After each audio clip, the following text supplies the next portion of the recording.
சென்னையில் பேருந்து புறநகர் ரயிலில் பயணிக்க ஒரே டிக்கெட் என்பதற்கான செயலி உருவாக்க டெண்டர் கோரப்பட்டிருக்கிறது. சென்னையில் பேருந்து ரயிலில் பயணிக்க ஒரே டிக்கெட் வழங்குவதற்கான செயலியை உருவாக்க டெண்டர் கோரப்பட்டிருக்கிறது. சென்னை ஒருங்கிணைந்த போக்குவரத்து குழுமம் இந்த டெண்டரை கோரியிருக்கிறது. QR கோடு மூலம் அனைத்து பொது போக்குவரத்திலும் ஒரே டிக்கெட் மூலம் பயணிக்க ஏற்பாடு செய்யும் வகையில் இந்த செயலை உருவாக்குவதற்கான டெண்டரானது கோரப்பட்டிருக்கிறது. சென்னையில் நடைபெற்ற பெருநகர ஒருங்கிணைந்த போக்குவரத்து குழுமத்தின் முதல் கூட்டத்தில் அதற்கான ஒப்புதல் ஏற்கனவே வழங்கப்பட்டிருந்தது. இந்நிலையில் தற்போது அதற்கான டெண்டர் கோரப்பட்டிருக்கிறது. சென்னையில் பேருந்து, புறநகர் ரயில், மெட்ரோ என அனைத்திலும் பயணிக்க ஒரே டிக்கெட் வழங்குவதற்கான செயலை உருவாக்க சென்னை ஒருங்கிணைந்த போக்குவரத்து குழுமம் டெண்டர் கோரியிருக்கிறது. QR கோடு மூலமாக அனைத்து பொது போக்குவரத்திலும் ஒரே டிக்கெட்டில் பயணம் செய்யலாம். மேலதிக விவரங்களுடன் செய்தியாளர் கண்ணன் இணைகிறார். கண்ணன், விவரங்கள் என்ன?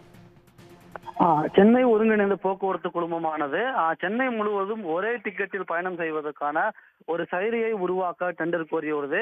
மிக முக்கியமாக பொது போக்குவரத்தை மிகவும் எளிதாக்கவா இந்த செயலியானது உருவாக்கப்பட்டுள்ளது. உருவாக்க நடவடிக்கை எடுக்கப்பட்டு வருது. இந்த செயலியில், அதாவது இந்த செயலி உருவாக்கப்பட்ட பிறகு இந்த செயலியில் நான் இந்த இடத்திலிருந்து இந்த இடத்திற்கு செல்ல வேண்டும் என்று பதிவு செய்தால் வரும். அதாவது எடுத்துக்காட்டாக எடுத்துக்கொண்டால், நான் கிண்டியிலிருந்து இப்போது கிளாம்பாக்கம் செல்ல வேண்டும் என்று அங்க பதிவு செய்தால், கிண்டியிலிருந்து கிளாம்பாக்கம் செல்வதற்கான பொது போக்குவரத்து முறைகள் என்னென்ன முறைகள் என்று உள்ளது என்று அந்த செயலில் காண்பிக்கப்படும். அதாவது கிண்டியிலிருந்து மெட்ரோ ரயில் மூலமாக விமான நிலையம் வந்து, விமான நிலையத்திலிருந்து இறங்கி அங்கிருந்து புறநகர் ரயிலை பிடித்து வண்டலூர் சென்று, வண்டலூரிலிருந்து அங்கிருந்து பேருந்து மூலம் என்று கிளாம்பாக்கம் பேருந்து நிலையம் செல்லலாம். இவ்வாறு ஒரு இடத்திலிருந்து இன்னொரு இடத்திற்கு செல்ல என்னென்ன முறைகள் என்று அந்த இடத்தில் காட்டும். அதில் நமக்கு ஏற்ற முறையை கிளிக் செய்து அதற்கான கட்டணத்தை செலுத்தினால் ஒரு QR கோடானது கிடைக்கும். அந்த QR கோடை பயன்படுத்தி அனைத்து போக்குவரத்து முறைகளிலும் ஒரே டிக்கெட்டில் பயணம் செய்யும் வகையில் இந்த செயலியானது உருவாக்கப்பட உள்ளது.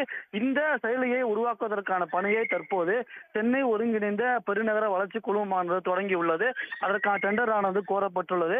இந்த செயலியை உருவாக்கப்படி, அதாவது இந்த டெண்டர் கோரப்பட்டு இந்த டெண்டர் ஆனது அடுத்த 60 நாட்கள் இறுதி செய்யப்பட்டு செயலியானது உருவாக்கப்பட்டு, அதாவது இந்த ஆண்டு இறுதிக்குள் அந்த காமன் டிக்கெட்டிங் செயலியானது சென்னை முழுவதும் நடைமுறைக்கு வரும் என்று சென்னை ஒருங்கிணைந்த பெருநகர வளர்ச்சி குழும அதிகாரிகள் தெரிவித்துள்ளனர்.